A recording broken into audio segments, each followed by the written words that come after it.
Hi, I'm Ray Burkhalter, co-founder of REI Funding Partners and managing partner of Renovate the State Private Lending Fund. If you haven't seen our Discovery series yet, please be sure to check that out. It's a great place to start to learn what private lending is and why people work with private lenders. In this Understanding series that you're watching now, we're going to walk through how private lending actually works, from the structures to how experienced lending companies evaluate deals and how risk is managed. We hope you enjoy. See you next time. Hey everyone, so you've probably heard the term private lending thrown around, but have you ever really seen how a deal gets done, from the very beginning to the very end? Understanding that whole process, well, that's the key to feeling confident as an investor. And today, we're going to pull back the curtain and walk you through every single step. You know when you're driving through a neighborhood and you see one of those houses that's just completely gutted with a big dumpster out front? Have you ever wondered, where does the money for a project like that actually come from? It's a great question, and honestly, the answer is central to understanding this entire world of investing. Okay, so to make this really concrete, we're not going to talk in hypotheticals. We're going to follow one single deal from start to finish. Let's just call it the Maple Street flip. By tracking this one project, you'll see exactly how an idea turns into an investment and then into a real, profitable outcome. So, where does it all start? Well, every single deal begins with an opportunity. It kicks off with a real estate investor, someone who can look at a rundown, neglected house and see what it could be. They've got the vision. So, our investor on Maple Street finds this perfect property, but it needs a ton of work. They need funding to buy it and fix it up. Now, instead of going to a big, traditional bank, they come to a private lender. And why would they do that? It really boils down to two things: speed and flexibility. Big banks are built for 30-year home loans. They're slow, they're rigid, and they just don't get the fast pace of an investment project. So, here it is. This is our roadmap for the whole journey. As you can see, there are 6 steps. And right now, we're on step 1, the opportunity. This is the phase where the borrower comes to us with their whole plan, what they're paying for the house, what they think the renovation will cost, and this super important number called the after repair value, or ARV. That's what they believe the house will be worth when it's all shiny and new. Okay, moving on. Now we get to what is, honestly, the most critical part of this whole process for an investor. This is where a good idea becomes a secure investment. It's called underwriting, and it is all about one thing: managing risk. So what does underwriting really involve? Well, you can think of it as a deep dive stress test of the entire project. The lending team scrutinizes everything. Is that after repair value they projected actually realistic based on recent sales in the area? Is their renovation budget legit, or are they underestimating costs? And maybe most importantly, has this borrower done this before? Do they have a solid track record?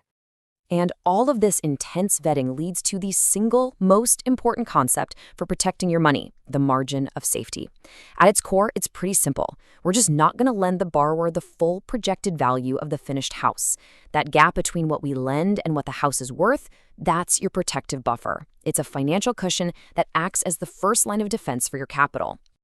So let's say the deal passes underwriting with flying colors. It gets the green light. We're now at step 3. The loan gets funded.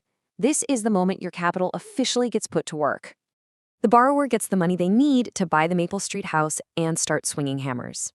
And, as you can see here, this is where you, the investor, come into the picture. Through a fund, capital from a number of investors is pooled together. And that pool of money is what's used to fund these carefully vetted loans. It's a system that lets you participate without having to be an expert in construction budgets or real estate contracts yourself. All right. Now we're at step 4, and this is the part everybody always asks about. So the money is out there, the house is being renovated. How does it actually generate income for you? It's actually really straightforward. While the borrower is busy with the renovation, they make monthly interest-only payments on the loan. So for example, a payment of, say, $750 might come in every single month. It's these consistent payments that flow through the fund and are then distributed to investors as predictable income. And this right here, this is the fundamental difference between this and a lot of other investments. This income isn't based on the crazy ups and downs of the stock market. It's based on a simple, legal loan agreement that's physically secured by that house on Maple Street. Your investment is backed by a real, tangible asset. All right, let's fast forward. The dust has settled, the paint is dry, the landscaping is in, the Maple Street house looks incredible. We're at step 5. The project is complete. The borrower has added a ton of value, and now they're ready to pay back the loan. So how do they do that? Well, there are two main ways this usually happens. Option 1, they put the beautiful, finished house on the market, sell it to a happy new family, and use that money to pay off our loan. Or option 2, they decide to keep it as a rental property. In that case, they'll go to a bank, get a traditional long-term mortgage, and use that money to pay off our short-term loan in full. But here's the really cool part. For your capital, the end of the Maple Street deal isn't really the end of the story.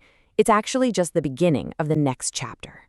See, when that Maple Street loan is repaid, the principal, your original capital, comes back to the fund.